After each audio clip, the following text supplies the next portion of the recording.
Well, welcome back to Everyday Epidemics. I'm Mitchell Kilkenny, the Tobacco Prevention and Education Coordinator for Douglas County, and your host. This is the show where we dive into all things tobacco, past, present, and future, and explore the broader world of public health. Today, I'm joined by Tara and Jeff from Cascadia Pharmacy Group, and we're talking about tobacco cessation at the pharmacy counter. It's a vital and often overlooked piece of this puzzle, and I couldn't be more excited to learn more about the incredible work they're doing. Thank you so much for joining us. Thank you for having us. Yeah, thank you. Let's start with a round of introductions. So could each of you kind of share your role at Cascadia and really what inspires you or what brought you into this line of work? I can go first. I'm a pharmacist by training. My title at Cascadia Pharmacy Group is Chief Strategy Officer. But I do a lot of different initiatives working with different partners, professional state associations, public health, Oregon Health Authority, and universities, such as Oregon State University. But then I also help our pharmacy owners create clinical services and get reimbursed from medical insurance for it. So I've spent a lot of years really recognizing that pharmacists do provide patient care services and are kind of part of that healthcare system of being able to help work with their doctor to help them live healthier lives. And so I've really been very passionate about bringing together all the key stakeholders to let those services be available for patients. So that's kind of a lot of what I do.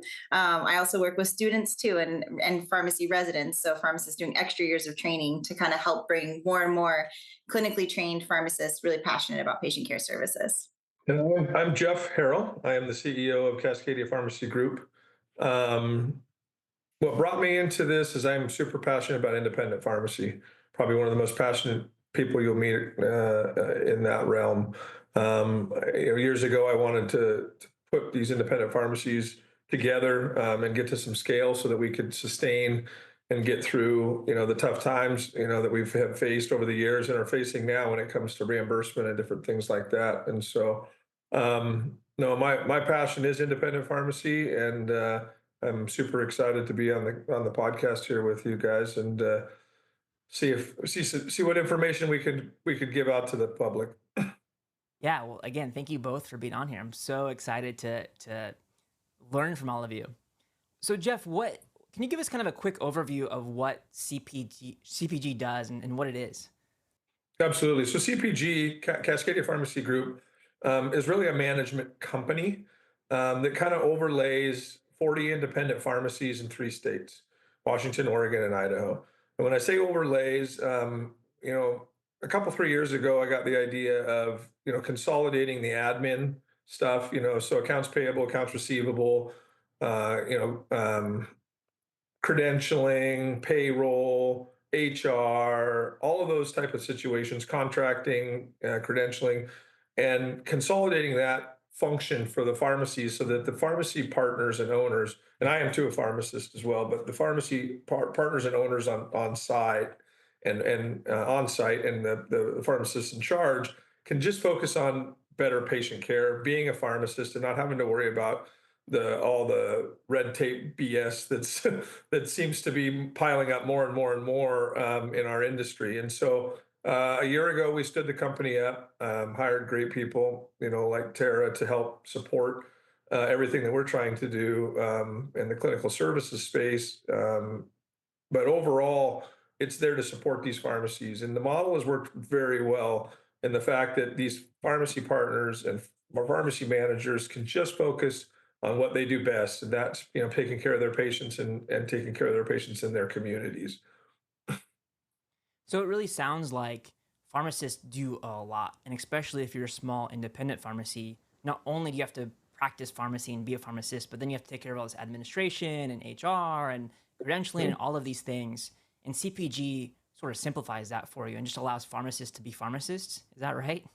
That's right, exactly. And it sounds simple, but the admin part and like I said, the amount of information and paperwork and things that we have to do on a daily basis, whether it's licensure, recredentialing, contracting, you name it, it's very cumbersome. And so just, exactly what you said, if you owned a pharmacy on your own after you'd worked a day of a pharmacist, being a pharmacist, you'd go home or stay late and work on payroll. or you'd go and pay all the bills for the month, or all those type of things. And so the pharmacist partner doesn't have to do that. They're a part of it, don't get me wrong, but it relieves a ton of time and stress off their plate and allows them to really execute, as a healthcare provider. And does that make it more attractive to be a pharmacist or be an independent pharmacist these days? I think so in our group. I think that it's very sexy and very appealing because they don't have to worry about all that stuff. They learn about it. Don't get me wrong. We teach and we learn so that they know all aspects of the business.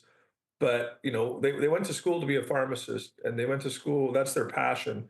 The business side of things, different partners and different pharmacists, they find that more appealing and more interesting. But for the most part, it's patient care, and that's where their wheelhouse is. And with primary care really drying up, in these rural communities, we are becoming the pillar for primary care. And so not only are we, count licking and sticking, which is the old terminology for just being a pharmacist, we are providing a lot more patient care opportunities. And I think what's really neat is it allows the independent pharmacies and pharmacists to be owners, and so that maintains that flexibility, and they're able to be nimble. I have a lot of experience working in corporate pharmacy, and often when you're in that type of a position, you aren't able to say, okay, that my community needs this clinical service like tobacco cessation, and I'm going to bring it to my community. My local health plan wants to collaborate. My local public health department wants to collaborate. You just don't have that flexibility to do these local partnerships. And so it allows you to a have that flexibility, but also be a business model where you're still able to see patients for patient care services, and not just have to be doing paperwork all day long in the background or staying after and do that all day Saturday and Sunday. So I think it's like the best of both worlds, really. Yeah, it sounds like you're freeing up the time for pharmacists to continue with patient care, to collaborate with other organizations like public health, and like what we'll talk about today with this new NRT stuff that pharmacists are doing. So they're able to really get into more healthcare oriented things rather than focusing on stuff that really isn't patient centered or centric at all. Absolutely. It's the sexy word of ambulatory care, am care. Yeah. It's a word that really drives me bonkers because the hospital, the clinical quote unquote settings are get that terminology, but that's all we've done ever. I mean, since the inception of pharmacy, we do am care every day, um, since our inception. So, like Tara said, we're expanding on that and offering more opportunities for those pharmacists that really enjoy that segment. So you don't have to just be in a hospital to do what the AM care services. We've been doing them and we're expanding those. So that's exciting. And I think maybe one of the most exciting elements, maybe it's just for me because I work in tobacco prevention, but it's that idea that the element that pharmacists can now provide NRT, nicotine replacement therapy, things like nicotine Mhm. patches and gums, and even provide tobacco cessation counseling. So, how does those things change for the patient? I mean, it improves accessibility greatly. So Hey there, do you want more engaging content, the latest updates on tobacco, and a behind the scenes look at my work on DC Smoke Free? I personally write and share one newsletter a month. No spam, just real insights. You can sign up now by clicking the link in the description. So not only the patches, the gums, the lozenges, those are generally over the counter. However, if you have a prescription from an authorized provider, a lot of times your insurance, like such as Medicaid, will cover it at no out-of-pocket cost. So that alone is a big difference, right? So we're able to make these medications more accessible at an affordable cost and leverage their health plan. But they also can prescribe the prescription medications. Chantix and bupropion are additional medications that some patients decide to take in addition to or separate from those nicotine replacement therapies that are over the counter. So that first and foremost, I think is huge. The other big thing that I see patients really, once they hear about pharmacists being able to provide this, is they say, I trust you. I have so many stories of the small towns where they say, there's somebody from my health plan or my doctor's office calling me all the time. It's somebody who works in a call center, and I don't want to take their calls. But now that I know that you can help me do this, I've been wanting to do it for a long time. And that is a big difference. And so it's been really neat to kind of hear those local community success stories where it's like, my community pharmacist can help me on this journey. And I love that pharmacists can plant seeds too. And people aren't going to be ready always, but if they know this is something when you are ready, I'm here. Sometimes it just brewers in the back of your mind.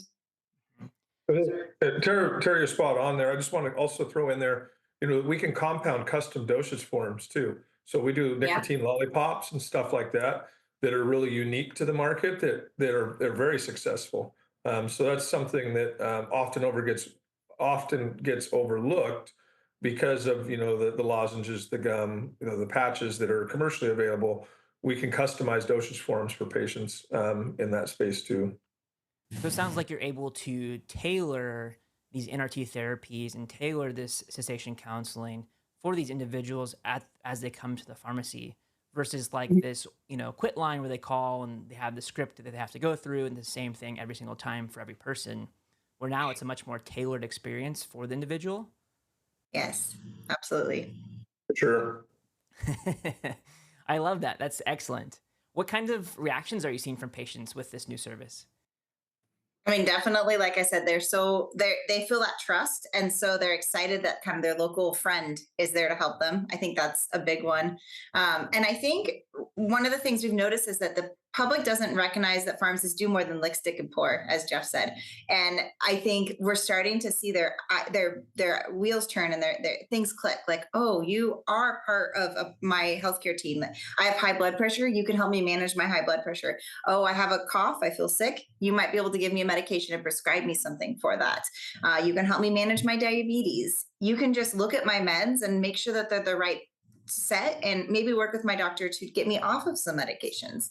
So I think it's been kind of almost the gateway to them really seeing the role that pharmacists can play in primary care. Amazing. And I also think the counseling part is crucial because it's certain triggers too that we overlook. Like, hey, I have a coffee in the morning and a cigarette, or I often go to have a beer on my way home, and I'm at the bar. There's so many different triggers that can get people to relapse that we can help them with in that counseling space that is crucial to the success in this, in the nicotine space for sure. Like you alluded to, in that personalized fashion, one person it's the bar on the way home from work and the next person is their morning coffee. And so coming up with that personalized plan. And it sounds like, these are local providers that they already trust. They get their medications there already.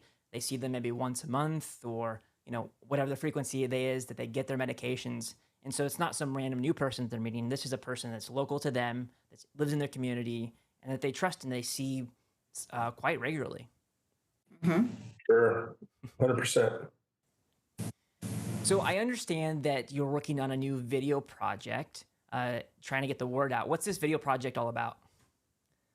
Really helping the general public know what pharmacists can do, what their local community pharmacists can do. We have a really neat partnership with OHA, Oregon Health Authority, and Oregon State University. And together we're helping to support pharmacists being able to be those primary care sites. So some of the pharmacies that are part of Cascadia Pharmacy Group are set up to be able to take medical insurance in addition to prescription insurance.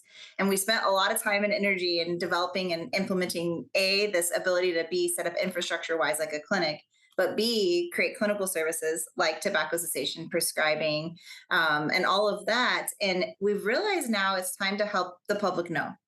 And we do a good job, I think, sometimes in pharmacy telling each other as other pharmacists, look what we do, but we don't tell the neighbors down the road. And so we really partnered on a big video that we're hoping to really get out there across the country to patients to be able to know, what does your pharmacist do and how is it changing?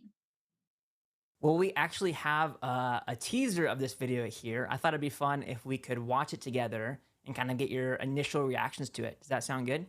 Yeah, love to see it. Bring it on. We saw during COVID how much pharmacy can do. When vaccines first hit the market and pharmacists gave them, everybody was like, why would you go to a pharmacist for a vaccine? They all went to their doctor. Pharmacists delivered over 300 million COVID vaccinations during that time, by far more than any other healthcare provider. Independent community pharmacies were there in a crisis, and we were nimble and able to take care of our communities.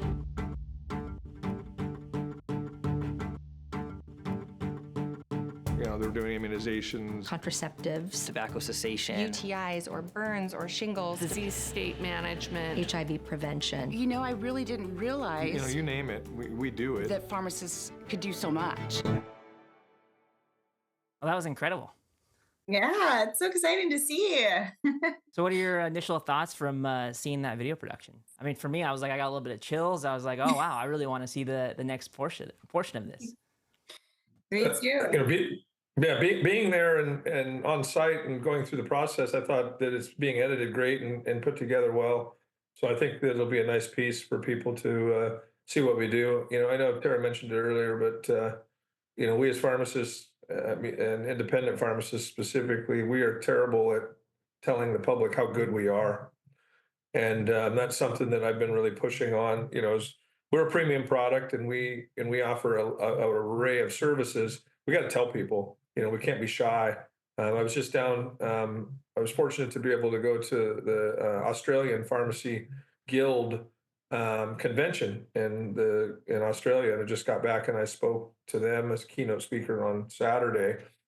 And the one thing that we talked about, they talked about it several times during the meeting, and I did as well, is we got to shout it from the rooftops of what we do so people really know, because we can offer so much more to people if they just if they knew and get them into the pharmacies and get them going through the different programs. Yeah, I agree 100%. I'm really excited to help just spread the word.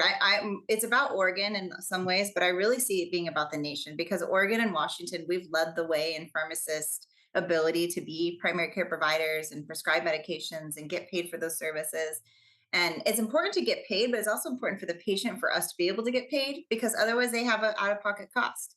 Now, if you're a Medicaid patient, you can come in and see your pharmacist and have you can give them your medical insurance and be seen for care and leave with a prescription or leave with that education and not have any type of a cost associated with it. So helping them know that pharmacy is changing and to start thinking about their pharmacist different is what I'm just so excited to see.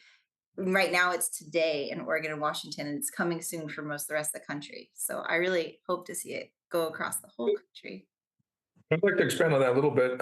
We're really focused on trying to get the service covered, but let's not be afraid of the cash-based model, because a lot of the insurance is offered that people are taking now are high deductible. And so, a visit to the pharmacy to get a service that they may be going to urgent care for, or to the emergency room for, simple ailments, test to treat type stuff, that they're willing to pay $50 or $100 for a visit that's cheaper than what they would have to pay out of pocket, that they will never hit that deductible for anyways, in the course of a year. So that's one thing I want us to not be afraid of, is we will have a cash arm to that, for those that sit on high deductibles that would pay more going to a urgent care or a emergency room. Yeah, it's really the best of both worlds. It enables the Medicaid patients to be seen at no cost, and then it enables the commercial plan patients with those high plan deductibles to have affordable, accessible choice. And so it's really a win-win. With this new services of pharmacists being able to provide NRT and other types of services, how does that expanding the traditional role of a pharmacist, especially in this lens of public health? Honestly, it's things that we've done for years. It's just we haven't kind of reeled it into a program where we get reimbursed for those services. I know in Washington we have 22. Is that right, Tara? 22 ailments and minor ailments and different services that we can offer in our collaborative practice agreements. I'm not sure exactly in Oregon how many we have, or if we're there yet, but we're expanding that rapidly. And I know Washington and Oregon are real proactive in that area to allow the patients to have access to, test to treat, UTI, hypertension, cholesterol, diabetes. I think you mentioned, all the immunizations, all the travel immunizations, and vaccinations, cuts, bruises, bumps, bee stings, burns, sunburn, all those type of things. And I think, honestly, the pharmacists get more satisfaction out of that type of treatment and interaction than they do on the I just put pills in the bottle and said counseled you to take it twice a day type of situation. So there definitely is a fulfillment and a satisfaction in that pharmacist space to be able to provide services that can make a difference in the patient's life immediately and have greater outcomes. And do you see the public perception of the role of a pharmacist kind of shifting? I do 100%. Like I mentioned earlier, primary care physicians are leaving that space for various reasons. Reimbursement under the Medicare, you know, um, payment model. Um, you know, Rural healthcare is just hard to get good people and to have them stay for various reasons. And so, who's going to be there for the patient when your primary care is very limited? And that's us. That's the pharmacist. Mentioned earlier about how you see this program connecting in Oregon, but even setting a standard, perhaps even nationally. Are you working with other public health partners or primary care community organizations to expand access? Yeah, I mean, that's a big part of my role is I work with, for example, OHA and the various local coordinated care organizations or managed care organizations, the Medicaid plans in Oregon and beyond. I work with groups of pharmacy associations, state associations. Also, there's an organization called CPSN that enables pharmacies that are independent pharmacies to be able to contract for payer programs to be able to help elevate patient care.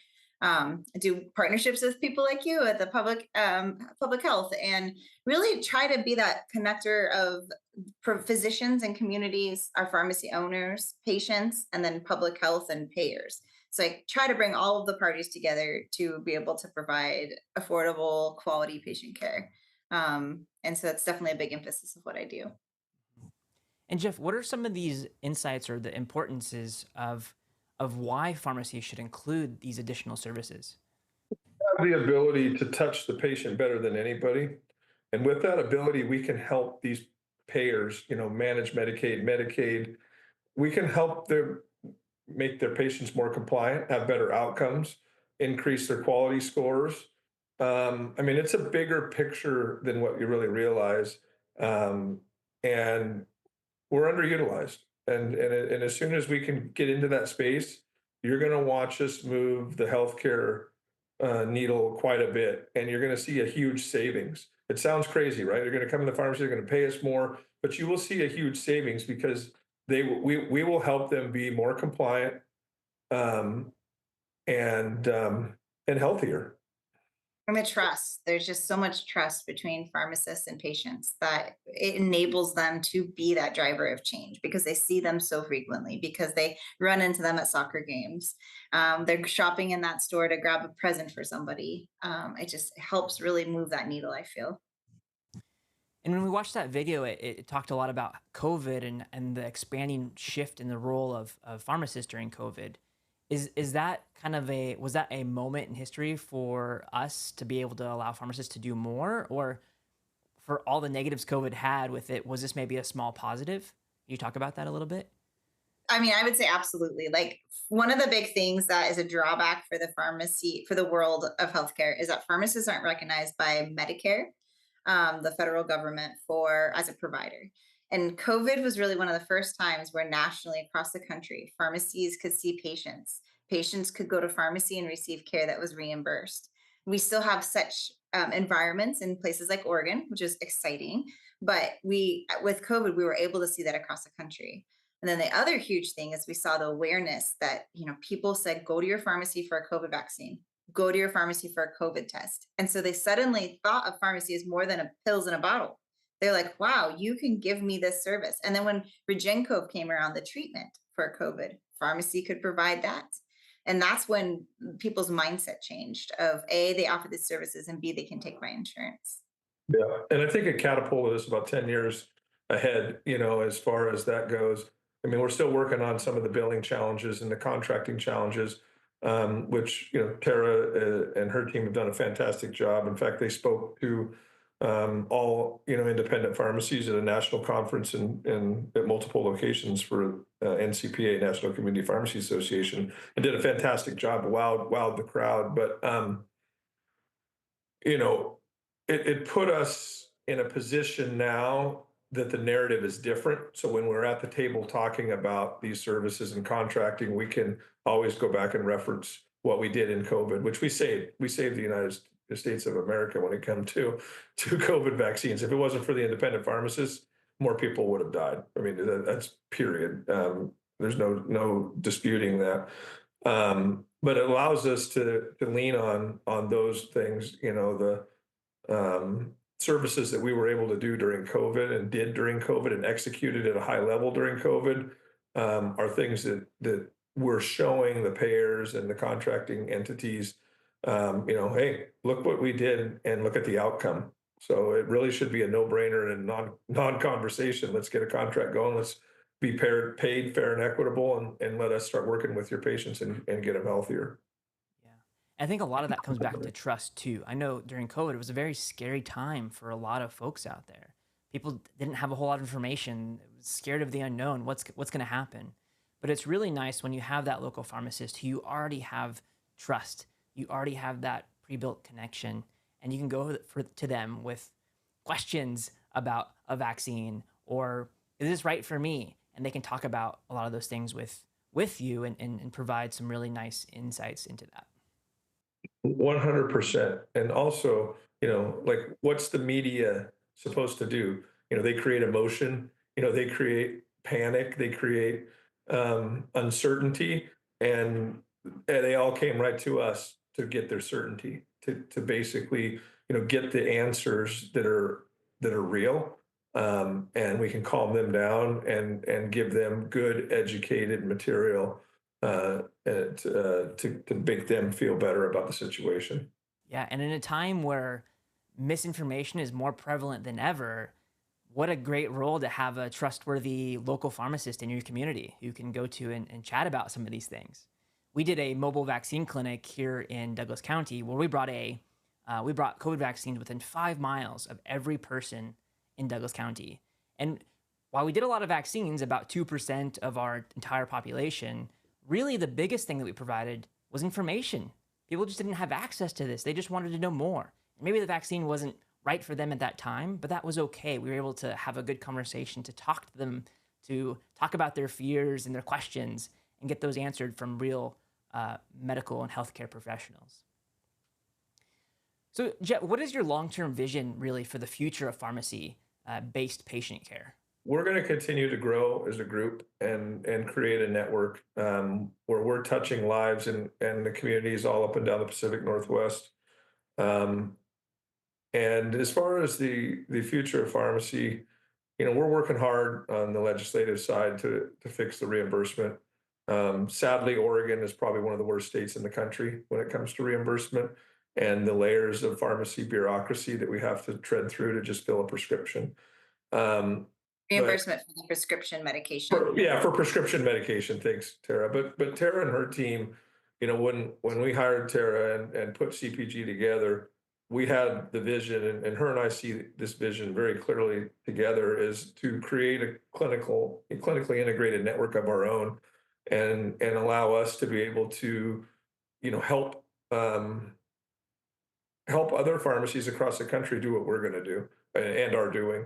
And being the NCPA president this year, that was one of my charges, was to take clinical services and not just have it be a presentation at a conference, but to actually have a proof of concept and to execute. And Tara and her team are doing it at a high level. And Tara, what kind of training support did pharmacists get to prepare for this new role? And is that changing as into the future? Honestly, pharmacists have been getting doctorate of pharmacy degrees for many years. They already learn physical exam. They learn about medications, but they also learn about all the different conditions. I would say as a whole, we've always been trained just as a nurse practitioner, as any other mid-level practitioner to provide these services. What I am seeing though is in pharmacy school, we're starting to learn how to think and chart and have the components that are required for credentialing as a provider. That part is new because historically we just did all of these things for free. You walk up to a pharmacy counter, you ask a question, we give you information and you leave. But pharmacies are closing at a rapid rate. And we can't continue to give away all of our information for free while we're having reimbursement problems for the medications like Jeff's talking about. And your insurance is used when you see any other provider. And so that shift is where I'm really seeing the change. There are sometimes clinical trainings required, like in Oregon, for example, they do take additional CE on tobacco cessation, for example. But generally, we learn it all in school. It's more of that infrastructural setup that's being added in lately. So it sounds like the infrastructure is really supportive of all of these services and all of the education. And there are some additional continuing education classes that pharmacists can take to continue to evolve their knowledge or refresh. Really, it sounds like more of a refresher for a lot of these folks because they're getting such a great education component in their school. Yeah. Yeah. They're going to school for usually 8 years. I remember when I was in college, I was looking at going to medical school, and we had a pharmacist presentation come in. And I was just amazed by the amount of things pharmacists could actually do and what their job entailed. Because I had no idea as a young, poor college student and really interested in medicine and becoming a physician. But I was just amazed. And I was like, actually, maybe take a step back and think, maybe pharmacy is the right place for me. And I think that may be the case for a lot of other students and really the public in general. They just don't quite understand the role of a pharmacist and all the things they can do and the evolution of them now from where they were to where they are going, and all the services they can provide. So I think that's really exciting for the future. I'm really excited for all of the things that you guys are doing and the work that you're putting into making a healthier and brighter future for not just Oregon, but really the entire nation. So I really appreciate all of your work and all of the hard things that you're working on. Thank you. Thank you very much. Yeah. Where can listeners go to learn more or connect with the program or watch that full-length video if they're interested in it? So Cascadia Pharmacy Group, we've got a website. So if you go to cascadiapharmacygroup.com, we also are on LinkedIn. And we do try to do a lot of updates about different initiatives. For example, as we were out filming, we definitely put up some different posts about that. But I think our website's going to be a great place to start. We also hope to partner with our local community, state associations and national associations within pharmacy to get that out. And then also, I'm hoping your website as well. I know we had talked about potentially being able to collaborate. We have pharmacies in Douglas County, in Grants Pass, Oregon, doing these services today, ready to go. And so we really want, even just in that local pockets of Southern Oregon, that awareness. And so we're going to definitely look at those kind of local opportunities too. Absolutely. And I really encourage my colleagues who watch this podcast to connect with Tara and her work and all of the organizations, because I think that it's really valuable to bring our local pharmacists to provide NRT, to provide tobacco cessation counseling. This is really amazing work. It's really groundbreaking, and it's really going to change a lot of lives and make us healthier as local communities. Well, thank you all for your time. I really appreciate all of the effort and work you put into this. And yeah, it was amazing to learn more about all of your work. Thanks for having us. Thanks so much. Appreciate it.